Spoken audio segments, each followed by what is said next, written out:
नमस्कार, अभी न्यूज़ में सभी का स्वागत है। मैं हूं आप सभी के साथ, आप सभी की होस्ट दीक्षा।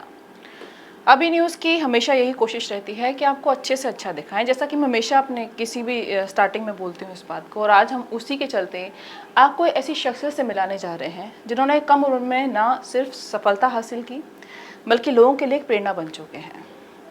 कहते हैं ना, सफलता उसे नहीं कहते जहाँ पैसा कमाया जाए, सफलता उसका नाम है जहाँ नाम कमाया जाए। और मैं आज आपको ऐसी ही शख्सियत से मिलाने जा रही हूँ जिन्होंने बहुत ही कम उम्र में नाम भी कमाया, सफलता भी हासिल की। साहित्य चतुर्वेदी, बहुत से लोग इन्हें जानते होंगे। मैं बता दूँ, सिर्फ मथुरा ही नहीं, देश विदेश हर जगह आज अपनी पहचान बना चुके हैं। सबसे पहले आपका स्वागत है अभी न्यूज़ में सर। बहुत बहुत धन्यवाद दीक्षा जी। बहुत खुशी है अभी न्यूज़ के दर्शकों को कि आप यहाँ पर हैं आज। प्रसन्नता तो मुझे है, खुशी तो मुझे है कि आपको हमेशा टीवी पर सुनते रहते हैं। आपके सफल संचालन के हम हमेशा प्रशंसक रहे हैं। बहुत बहुत आभारी हूँ। आज यह अवसर अकस्मात यहाँ मथुरा में मिल रहा है, इससे मुझे भी बड़ी प्रसन्नता है। जैसा कि मैंने कहा कि आपने कम उम्र में, या कह लें छोटे से सफ़रनामे में अपना नाम हासिल किया, अपना नाम कमाया। क्या, क्योंकि सफ़रनामा हर चीज़ के पीछे होता है, क्या सफ़र रहा आपका? क्योंकि हर कोई जानना चाहता है एक सक्सेसफुल आदमी की कहानी। तो आप क्या कहना चाहेंगे उसके पीछे? सफलता की परिभाषा, जैसे आपने कहा कि केवल नाम हो, पैसा हो, शोहरत हो, यही नहीं है। सफलता वास्तव में, यदि मैं एक मूल्यांकन करना चाहूँ तो एक अपने आप में यात्रा है, एक जर्नी है। सक्सेस इज़ ए जर्नी, और हर आयाम पे चैलेंजेस होते हैं। लेकिन हम अपने लिए तो हमेशा सोचते हैं, लेकिन हम अपने परिकर के लिए कितना सोचें, और वह परिकर बढ़ता रहता है। जैसे जैसे वह यात्रा बढ़ती रहती है, वह परिकर बढ़ता रहता है। हम अपने बारे में से बढ़ कर के घर से सोचते हैं और आगे चलते हैं। और यही यात्रा मैं समझता हूँ, मैंने इस ब्रजभूमि से ही, द्वार के शिशु मंदिर से प्रारंभ करते हुए चंपा अग्रवाल इंटर कॉलेज, किशोरी रमन डिग्री कॉलेज, आदरणीय यहाँ के गलियों में विराजमान गुरुजनों, स्थानों पर विराजमान गुरुजनों, मंदिरों में महावीरियाँ लगाते हुए, और आशाओं के, निराशाओं को दूर करने वाले गंजे बधवाते हुए यह यात्राएं प्रारंभ करी, और आज दुबई में स्थापित हूँ। लगभग मुझे 21 वर्ष दुबई में हुए हैं। पेशे से आप चार्टर्ड अकाउंटेंट हैं, और जैसा आपने कहा ब्रज की भूमि और यूए की धरती तक का एक सफ़र। कितनी तकलीफ़ें आई आपको इस बीच में? क्योंकि तकलीफ़ें कहीं ना कहीं उभारती हैं इंसान को, खरा सोना जिसको बोलते हैं हम लोग। कुछ ऐसा शेयर करना चाहेंगे कि हाँ, मुझे ऐसा एक पॉइंट पे लगा था कि कहीं मैं हार ना जाऊँ? क्योंकि कहीं ना कहीं लोगों के लिए वो एक तकलीफ़ें निश्चित ही आती हैं, और बहुत सी जगह आई। लेकिन मुख्य तकलीफ़ जो हमें हुई मथुरा से और विदेश की यह यात्रा यात्रा करते हुए में, उसमें तकलीफ़ में एक इन्फॉर्मेशन का अभाव था। हमें नहीं मालूम था कि हम क्या प्रयास कर रहे हैं, क्या वो सफल होंगे, क्या क्या उनमें सफलताएं मिलेंगी, क्या वह सही रास्ता है। तो एक विज़न का जो निर्धारण करना है अपने कैरियर पाथ में, आप खुदाई करें, पानी निकलेगा कि नहीं निकलेगा, और उसको यदि मध्य में छोड़ना पड़े तो फिर दूसरी खुदाई करनी पड़ती है। तो ऐसे प्रयास मेरे जीवन में बहुत रहे। मैं मथुरा से बम्बई गया, बम्बई से फिर मैं मस्कत गया, मस्कत से मैं ऑस्ट्रेलिया गया, ऑस्ट्रेलिया से फिर मैं दुबई आया, और विगत 21 वर्षों से दुबई में हूँ। यह मेरी एक यात्रा है। परेशानियाँ अनेक हुई, लेकिन बड़ों के आशीर्वाद और सभी के, समाज के हमारे सहयोग से, मैं यहाँ पर अपने चतुर्वेद समाज का भी उल्लेख करना अवश्य चाहूँगा कि हमेशा एक सहयोग मिला, और उस सहयोग से परेशानियाँ भी दूर हुई और अवसर भी बहुत मिले। बहुत सुंदर शब्द हैं और बहुत सुंदर सोच के साथ में। सबसे ज़रूरी है कि हम, जैसे आपने स्टार्टिंग में ही कहा, कि हम लोगों के लिए क्या करते हैं, वही असली सफलता होती है। तो हमने समाज के लिए, अपने लोगों के लिए क्या सोच रखते हैं आज के वक्त में? देखिए, आज मुझे सर्वप्रथम विगत 5 वर्षों से, लगभग 4 वर्षों से प्रिसाइसली कहूँ तो, एक बड़ा अवसर दुबई सरकार के माध्यम से मिला है। मैं Indian business and professional council Dubai में पहले कन्वेनर के रूप में मेरा चुनाव हुआ। यहाँ पर फॉर्चून 500 कंपनीज होती हैं, उन्होंने बड़े बहुमत से मुझे एक कन्वेनर की पोजीशन दी, जिसमें कि एसएमईज, रिटेल, ये एक पक्ष था। उससे मेरा एक विज़न बहुत बड़ा व्यापक हुआ, सोच में एक व्यापकता आई, और अब वही चीज़ और आगे बढ़ रही है। तो मैं समझता हूँ कि अभी जिस पे स्केल पर हमारे समाज जन कार्य कर रहे हैं, उसमें अभी बहुत बड़ी गुंजाइश है। आज जिस उन्नति को हम देख रहे हैं वो उसके मल्टीपल टाइम्स में होगी।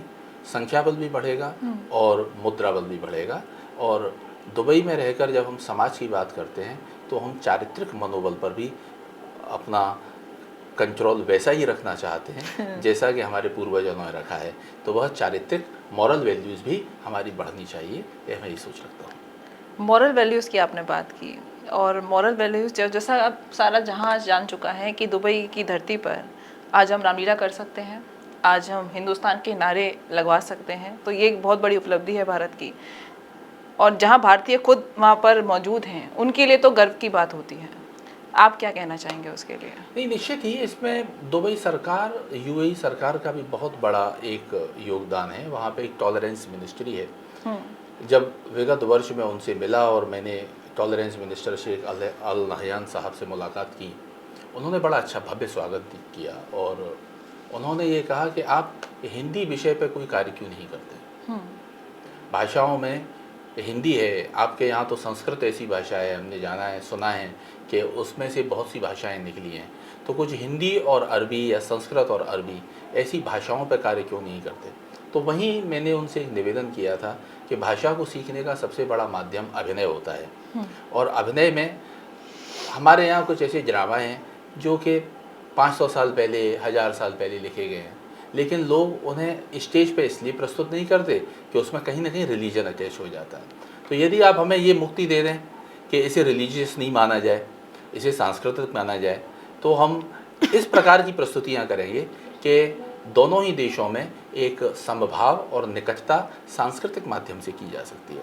और उस प्रस्ताव को स्वीकार किया गया और हमने वहाँ पर रामलीला के 5 मंचन सन 2023 में किए और 2024 में जब राम मंदिर का उद्घाटन माननीय श्री नरेंद्र मोदी जी कर रहे थे, उसी समय पर एक छोटे स्केल पर बच्चों के द्वारा हमने वहाँ पर रामलीला का आयोजन पुनः किया और दूरदर्शन ने दोनों प्रसारणों को साथ साथ दिखाया। एक ओर नरेंद्र मोदी अनावरण कर रहे हैं और दूसरी ओर दुबई में रामलीला की जा रही है। सही बात है, एक अपने आप में बहुत बड़ी उपलब्धि के तौर पर है ये, क्योंकि जैसा कि सर ने कहा कि दूरदर्शन पर दोनों चीज़ सेम वक्त में दिखाई जा रही थी, तो ये भी बहुत बड़ी एक उपलब्धता है अपने आप में।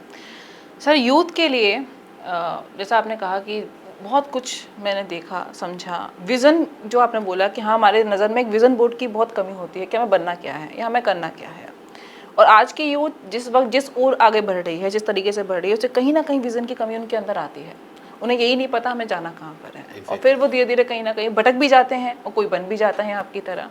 तो उनके लिए क्या मैसेज है? नहीं, कोई बन जाता है मेरी तरह ये आवश्यक नहीं है। मैं तो बहुत छोटा सा, मेरी तो अहमियत है, ऐसी कोई शख्सियत नहीं है, लेकिन विज़न की आवश्यकता ज़रूर होती है। आज मैनेजमेंट स्टडीज़ में जब हम पोस्ट ग्रेजुएशन करने के बाद आगे बढ़ते हैं तो विज़न और मिशन की पढ़ाइयों पे बड़ा जोर दिया जाता है। हम कहीं ना कहीं अपने हाई स्कूल के उन सिलेबस को भूल जाते हैं जहाँ विज़न पढ़ाया जाता है। यहाँ पर हमारे शिक्षकों का भी एक बहुत बड़ा योगदान है कि वह खुद दुनिया में चल रहे नई जानकारियाँ जो हैं उनसे बालकों को अवगत कराएं। केवल गूगल की इन्फॉर्मेशन पर निर्भर ना रहते हुए हम एक सही रुचि के अनुसार और अपना विज़न रखें, तो निश्चित ही मैं समझता हूँ कि सफलताएं प्राप्त होंगी। और यह विज़न केवल शिक्षा का नहीं है, यह विज़न हमें क्या बनना होता है। शायद है एक नदी से दूसरे, एक ओर से दूसरी ओर जाने के लिए कोई माध्यम ना हो, कोई पुल ना हो, कोई नाव ना हो, परंतु ये कल्पना तो की जा सकती है कि मुझे यहाँ से इस नदी के इस पार से दूसरे पार जाना है। अब उस दूसरे पार जाने के लिए जब हम सोचेंगे, जब हम विज़न रखेंगे, जब हम अपनी इच्छा रखेंगे, तभी ना नाव पैदा होगी, तभी ना हम अपने आप को इतना बलिष्ठ बनाएंगे कि इसका आधा भाग तो हम उछल करके दूर कर सकते हैं या हम उस पर रोप बांध करके जा सकते हैं, रस्सी से जा सकते हैं। तो यहाँ एक परिकल्पना होती है, करनी चाहिए, उसकी कमी है। लोग शॉर्ट अपॉर्चुनिटीज़ पे ख्याल करते हैं, वो इच्छा ये करते हैं कि आप साहब कहीं पर इंटरव्यू की आवश्यकता ना पड़े, सीधा हमारा जॉब बन जाए। यह जो एक बड़ी शॉर्ट बेनिफिट का जो अप्रोच है, हमें उसे दूर करना चाहिए, अपनी योग्यता अपने विज़न के अनुसार बढ़ानी चाहिए। एक और सवाल इसी के साथ साथ, व्यवसाय के ऊपर क्या सोच है आपकी इस चीज़ में? जैसा आपने मुझे बताया जब हम बात कर रहे थे कि व्यवसायिक सोच होनी चाहिए, इस पर क्या कहना चाहेंगे? देखिए, संस्कृत में उक्ति है, व्यवसाय वस्ते लक्ष्मी। लक्ष्मी का निवास व्यवसाय में होता है और आज दुबई का यदि प्लेटफॉर्म देखा जाए तो दुबई में दुनिया आ रही है, ग्लोबलाइजेशन का एक हब है दुबई। राइट। वहाँ आज लगभग सहस्त्र की संख्या को हमारा चतुर्वेदी समाज पूर्ण कर चुका है। तो यहाँ पर जो लब्ध प्रतिष्ठित व्यवसाय में, प्रोफेशन में जो लोग ऑलरेडी एक अपनी पहचान बना चुके हैं, उनके पास कुछ ऐसे गुरु मंत्र हैं कि जिनसे सफलताएं प्राप्त की जा सकती हैं, उनके लिए भी एक बहुत बड़ा अवसर यहाँ उपस्थित होता है कि इस ग्लोबल प्लेटफॉर्म को वो डाइवर्सिफिकेशन के लिए यूज़ करें। उसका परिणाम ये होगा कि एक और हमारे ही जो रिसोर्सेज है वो विश्वसनीय रिसोर्सेज उनको प्राप्त होंगी। जो कुछ वहाँ के सरकारी या गैर सरकारी या जो भी अपॉर्चुनिटीज़ हैं उनका बेनिफिट डेफिनेटली वहाँ पर प्राप्त होगा। और वुमेन एम्पावरमेंट के लिए या वुमेन एम्प्लॉयमेंट के लिए एक बहुत बड़े अवसर वहाँ पर हो सकते हैं। व्यवसाय करना कठिन है, यह एक मिथक है, मैं यह नहीं मानता कि एक वास्तविकता है। व्यवसाय किसी भी स्तर पर हो सकता है। आज अभी न्यूज़ को पूरी दुनिया जानने लगी है। आज दीक्षा जिनके साथ में मैं बैठा हुआ हूँ आज एक अच्छी सेलिब्रिटी हैं। और ऐसा नहीं है कि ये केवल मथुरावासी इस न्यूज़ को देखते हैं। जब मुझे गुजरात से समाचार प्राप्त होते हैं, जब हमें बंगाल के लोग ये कहते हैं कि आपके यहाँ मथुरा का कोई चैनल है अभी न्यूज़, उसकी कुछ न्यूज़ हमने देखी है, तब बड़ी प्रसन्नता होती है। और यही एक उदाहरण है कि व्यवसाय कहीं भी और किसी मोड़ पे भी किया जा सकता है। उम्र की भी कोई इसमें सीमा नहीं होती है। लोग बहुत से सोचते हैं इस चीज़ पे कि हमारी अब ये उम्र हो चुकी है, हम ये नहीं कर सकते। बहुत से लोग होते हैं, जैसा मेरा मानना है, तो यहाँ भी ये चीज़ होती है। आखिर में सर आपके शब्द बहुत कमाल के हैं और जो लोग इसे देख रहे होंगे कहीं ना कहीं आपसे सीख ले रहे होंगे। और वाकई क्या संदेश देना चाहेंगे लोगों को अपनी तरफ से अभी न्यूज़ के माध्यम से? संदेश तो क्या कहूँ, मेरा एक सौभाग्य है कि कल विज्ञान भवन में मुझे आमंत्रित किया गया है, क्योंकि अभी दुबई की Indian business and professional council, जो कि भारत सरकार और दुबई सरकार, दुबई गवर्नमेंट का एक संयुक्त उसके लिए मैं आपको काउंसिल बधाई है। देना चाहूँगी सर, बहुत बहुत धन्यवाद। उसमें बड़े अच्छे बहुमत से मुझे या हमारी समाज के इस व्यक्ति को एक बड़ा अच्छा समर्थन प्राप्त हुआ।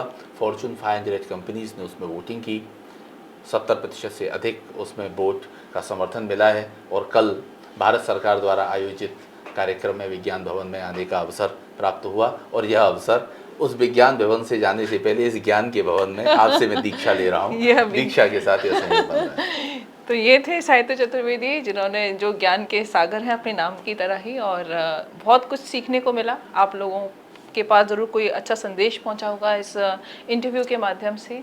बाकी के लिए बने रहिए अभी न्यूज़ के साथ। नमस्कार।